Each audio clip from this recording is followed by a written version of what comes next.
Shut up and sit down.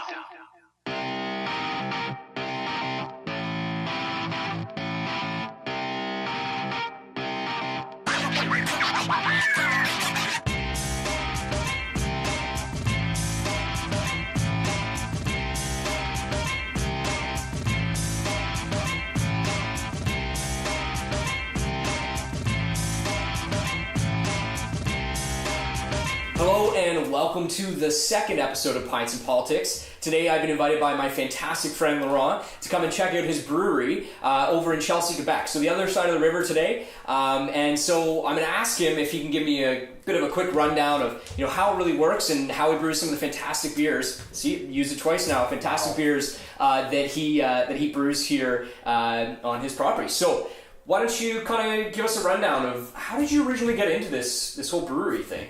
Well, first and foremost, I just want to say thank you for calling me fantastic. It's definitely not a first for me, but anyhow, this whole brewing thing, as anything, just similar to this Pints and Politics, great ideas come while drinking beverages. There we go. Precisely what this was. I was sitting with a buddy at a undisclosed location in Ottawa, and we realized that it is actually relatively easy to make beer.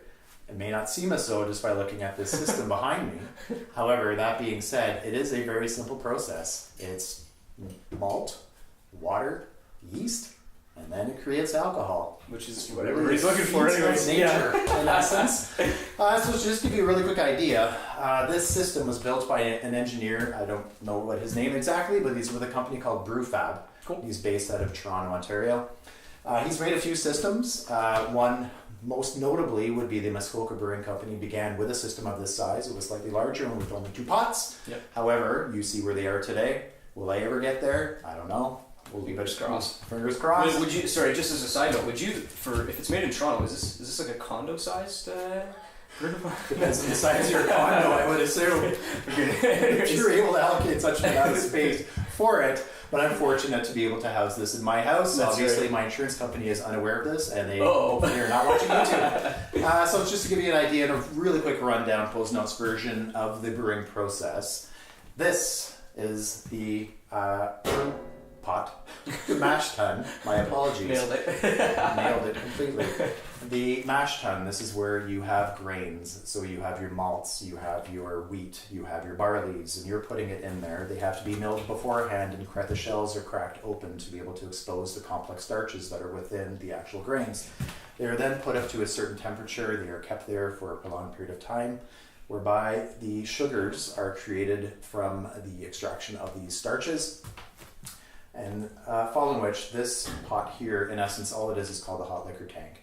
And that is really just a hot liquor tank, as it exactly is. Is it water or is it's it natural water. liquor? It would be nice if it was the case, but that would really make the process a lot more expensive. Yes. And all it is, it gets the water to a certain temperature that stops the chemical process of the sugar creation.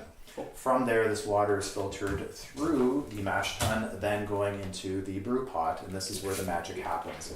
You're adding your hops, you're adding any additional, and my wonderful dog here, who is my new brewing companion, you're adding all of your additives, meaning if you were to add maple syrup, if you were to add any form, raspberries or whatnot, you would add that to that pot. Awesome. And that needs to be and boil for roughly an hour to kill any germs, whereby the yeast afterward does not get into any foreign yeast, thus creating off flavors.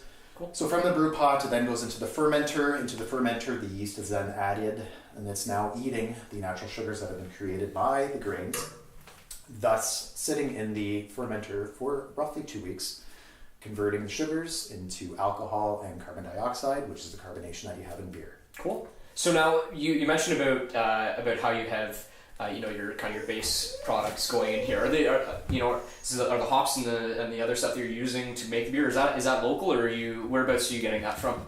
So unfortunately, it's almost impossible to get your grains locally, but I am getting them through a distributor in Montreal and trying to go all Canadian, all organic. Very cool. The hops, I'm fortunate enough to have a farm just up the street here in Chelsea that does grow them for me. Great. So I am the one customer who's able to get them. They're phenomenal, and they add to the freshness and the organic capacity of the beers. Very cool. I mean, I guess I've been lucky enough. I've done a few kind of brewery tours. We talked about Muskoka, and it's very, very interesting that the guy who designed the original Muskoka one is the same guy who designed it, because we were talking about it. Muskoka went from this small brewery up to this massive 100,000 square foot facility in Muskoka, which is fantastic. Right. So my hope is you get there one day, because you got to try his beers. They're fantastic. And he was mentioning about adding maybe maple syrup or raspberries or things like that. But that's what we're looking forward to trying today. I guess is we're going to be jumping on some of the beers you have. Well, there may be a seasonal beer that you'll be having today, which has local maple syrup, and I mean local meaning that my backyard just right here.